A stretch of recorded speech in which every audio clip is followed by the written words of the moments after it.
Well, good, good. Game week excitement. Obviously, we've been preparing a long time for this opportunity to come back in 2024 and open up against Kent State team from the Mid-American Conference. I think our team is excited to hit somebody else. They've been hitting each other and competing against each other for a long time against themselves. I think these openers. Sometimes you can worry about the opponent. I told the guys yesterday, I don't care if we're playing Georgia or we're playing Kent State. The focus has to be on what we do. It doesn't come down to what they do. I told them yesterday after practice again. It's what we do as a football player, as a team, as a unit, offensively, defensively, and special teams.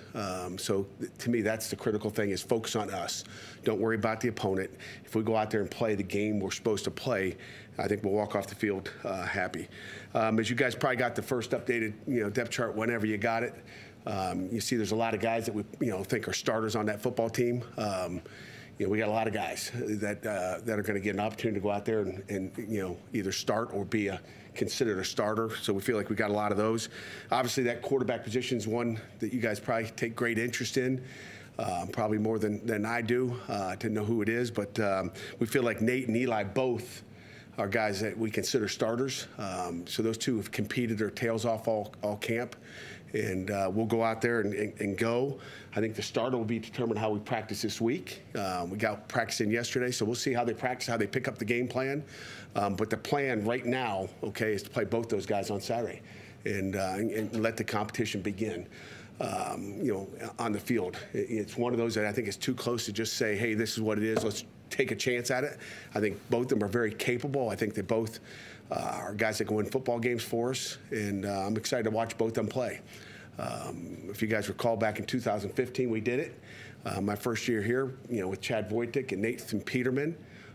We got into game 3, I believe, and it was over at that point. I wish I'd have made that decision to pick a starter quicker than that. But we're going to let it ride. Again, I feel great with both those guys. I think we got two conscientious, smart, intelligent, athletic quarterbacks, and that's where we go there. Obviously, Kent State, Kenny Burns going in his second year at Kent. A guy that spent a lot of time with PJ Fleck at Minnesota. He's an old running back guy. He's an offensive coach. He likes his run game. He's got a new offensive coordinator who was the tight ends coach a year ago, who came from Charlotte. So we've put on a lot of Charlotte tape as well as Kent State personnel tape and watching what they're doing. So you're preparing for Kent State stuff, preparing for Charlotte, typical opener. They got a new defense coordinator. I think they got a new defense coordinator halfway through the spring. Cody Morgan is their new defense coordinator. He's a guy that was a safeties coach and a special teams coordinator a year ago. So really, when you think about guys calling the offense, Carney and Morgan both will be calling their first game as coordinators. So it's a little bit hard to kind of know what you're going to get either way. That's why it's even more important that the focus comes on us. It doesn't matter what they give us. We have to just go out and execute. If it's a run, execute the run. If we're going to blitz them, then let's be really good at the blitz and keep things as simple as possible and let our guys play hard, play fast. So with that, I'll open it up for questions. He is not out.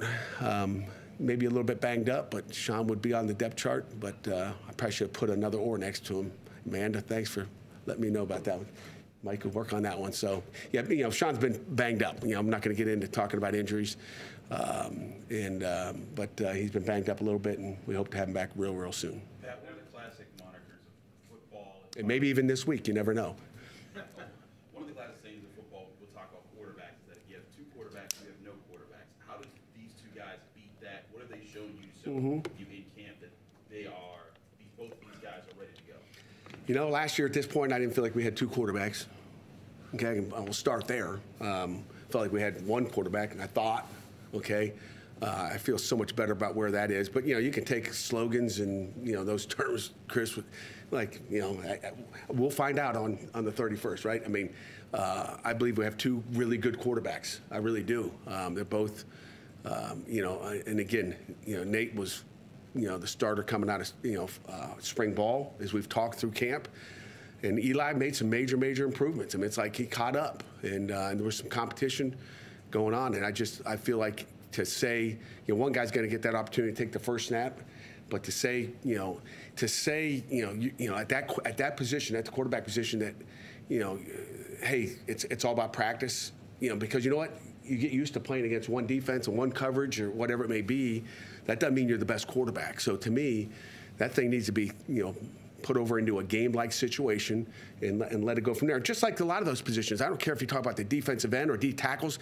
I mean, I got, Nakai Johnson, Nick James, Isaiah. I mean, shoot, there's a lot of guys up there that, there's, that whole D-line. I mean, Elliot Donald, I mean, who's the starter? Every week there's going to be a different starter there. I almost bet my life that every week is going to be a different. Who played well the last week? They're going to get that chance in the beginning of the week. You could be an all-conference player if you don't come out and practice the next week. You're probably a backup if you can't get the checks and you come out there and slop around and practice thinking you just can show up. So, it doesn't matter what position. If we got 5 D tackles, then do we not have any? I think it's the same thing. I really love our quarterback situation right now, and I feel like we're in a good position. And someone's going to have to prepare for 2 of them because they're both going to play.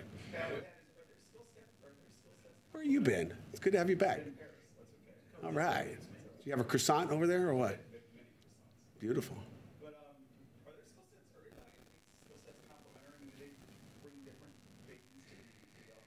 You know what? The offense is not going to change that much based on who they are, but they're very similar in what they can do. I mean, like I said, start off, they can operate and manage the offense. That's the first thing. I mean, it's not like one's going to be slower than the other. They can both operate it at a fast tempo, we'll find out what skills come out there on game day, and who's got those intangibles on game day, and who's going to bring us the best package.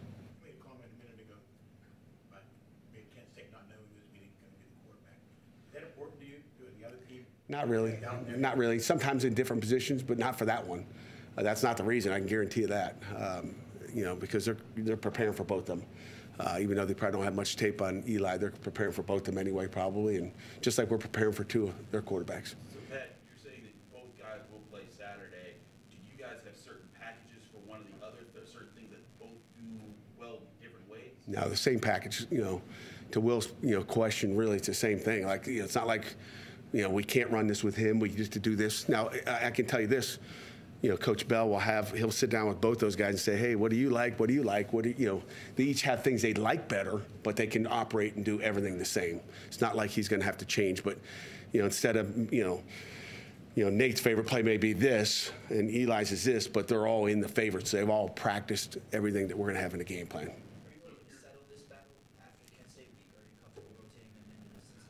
You know what?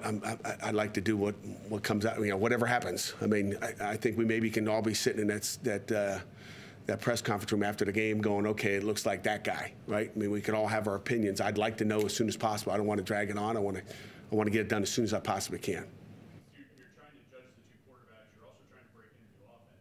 Do all these things make you maybe less likely to hold big chunks of the offense back like you've done in the past in the season? No, not, when you say that, I've never held anything back.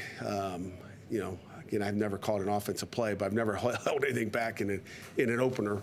We're not holding back. We're going to play football. We're going to win a football game. Kent will not be coming in here. They'll play their best game of the year. I can promise you that. They will come in here cranked up, 2 hours down the road, and they will play their best game of the season.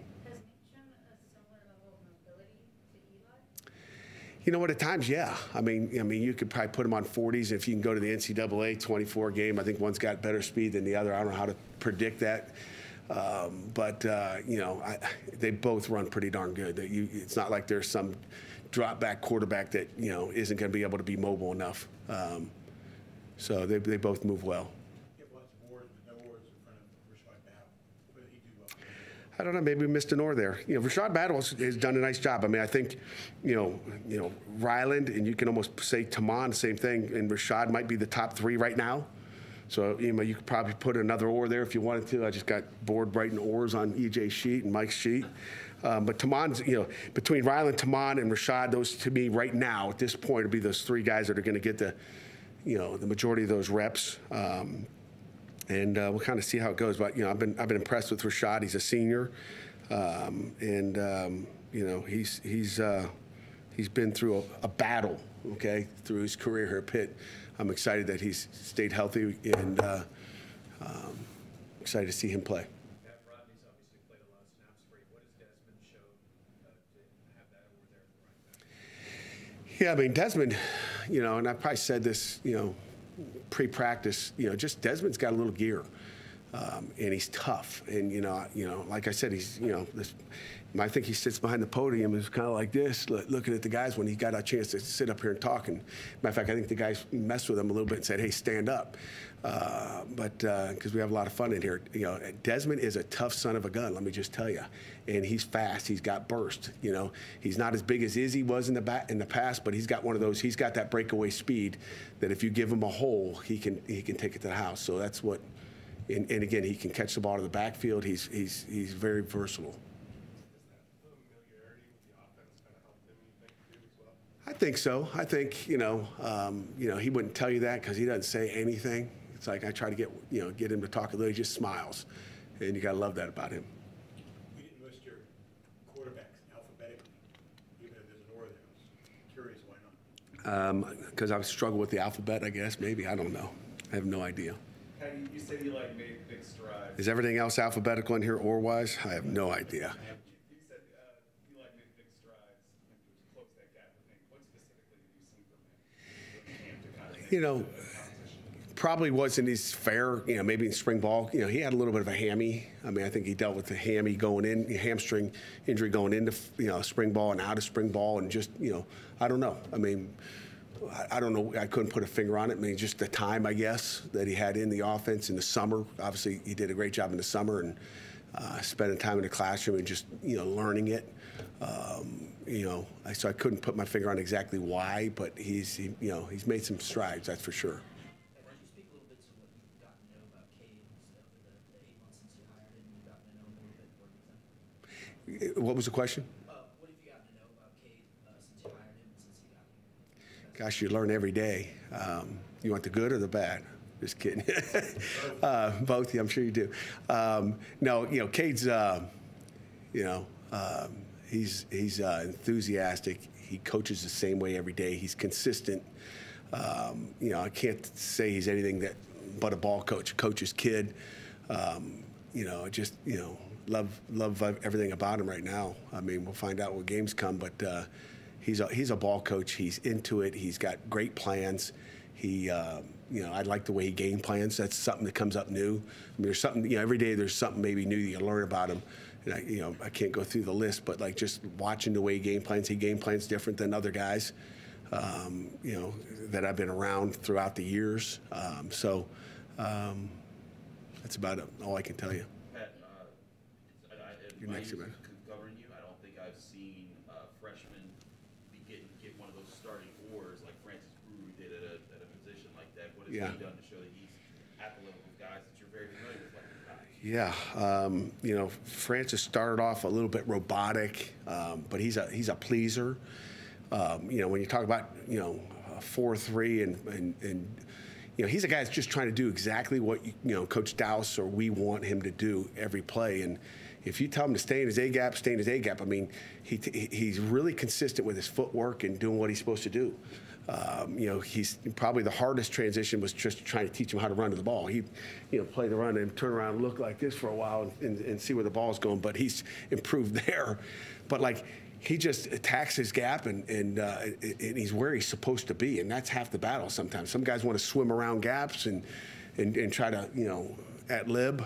He's a dude that just consistently every day you go, I trust that guy that when we put him out there and we say do this, he's going to do it. That's why he is where he is. And the other thing that separates him a little bit is he's strong. When he puts his hands on you, you know, I'll tell you, you know, the first day we went scout team, I don't know if I told you this already, first day we went scout team, you know, he's on the scout field because every freshman, regardless of what your position is, goes to the scout team. And he's over there. I heard some of the old linemen say, well, he ain't going to be here long, coach. You know, it's kind of like, you know, they know. I mean, that's what you want. When guys know who that guy is, that's what you want. By the way, your D tackles are not alphabetical. You're going to need all 5 of them on a fight day, aren't you? We're going to need 6 or 7 of them. I'd like to play them all, you know. Again, again, practice is practice, guys. It's hard, and I'm sure it's the same way next door. It's hard to tell, like who those guys are until you. I mean, that's why I wish we had scrimmages. I mean, I could give you, there may be less oars on there if you get in a game and you don't get it done. I mean, maybe there's less oars, week 2, but until you have that opportunity to do it in a real game and not in a scrimmage and in front of people and the lights go on, I think it's critical. What did Jimmy Scott do to separate himself as a starter? He grew up a lot from spring ball. Jimmy's been solid, Again, he separated himself, but let me tell you, Chief is right there too. I mean, I could put another damn oar there, right? I mean, I really could. And going to the other end, Sincere, a little bit banged up during camp, but Sincere's another guy. Like, I'm excited to see all those guys, and that's a good thing. If there wasn't many oars on here, it means we don't think we have many guys that can play for us. And again, in 2 weeks, I may say that, hey, there's less oars, and gosh, I was wrong, and again, that's what we're going to find because camp is over, right? I mean, when the season starts and you get an opponent, you find out really where you are. Jim told us that media day that he doesn't script plays in practice. How much Ever. How much do you think that's helped the 2 quarterbacks take command of the offense? You know what? It's a great question, Amanda. I don't know how it helps them take command. I just know he's never scripted a play. That's something I've learned. Go back to your question, like something like never script a play. Like, hey, can we script this? No, like he just calls it. I love it. When I was at Michigan State in the last few years here, I'd have a call-it period. Sometimes last year I'd say, hey, it's a call-it period. And, we'd have, we're like this reading stuff off of a piece of paper. So the call-it period is about as realistic as you can get. It means you're doing it. And you know what? It's made Coach Bates better because he's got to call it every day, and he doesn't have he's got to call it. He doesn't know what the heck the play is. I think it makes for, fun practice. It goes fast. I like scripts personally. I'm old school. I like scripts, but it's something I've had to get used to. It's like really, I don't know what I would have done if I was a D coordinator. I might not like it as much. I'd like to, know what I'm getting and get a defense versus an offense and all that. But it is, I don't know if it's, helping the quarterbacks. They just know, like we're going and they can operate at any speed and they can operate with regardless of what the call is. That's their job, is to know everything. No, go ahead, finish up, Amanda.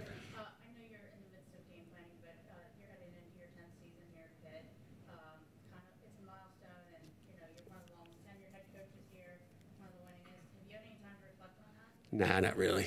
I'm worried about winning a football game. The only thing that matters is next Saturday. What we did in the past doesn't matter. Where the future goes doesn't matter. It's where are we today.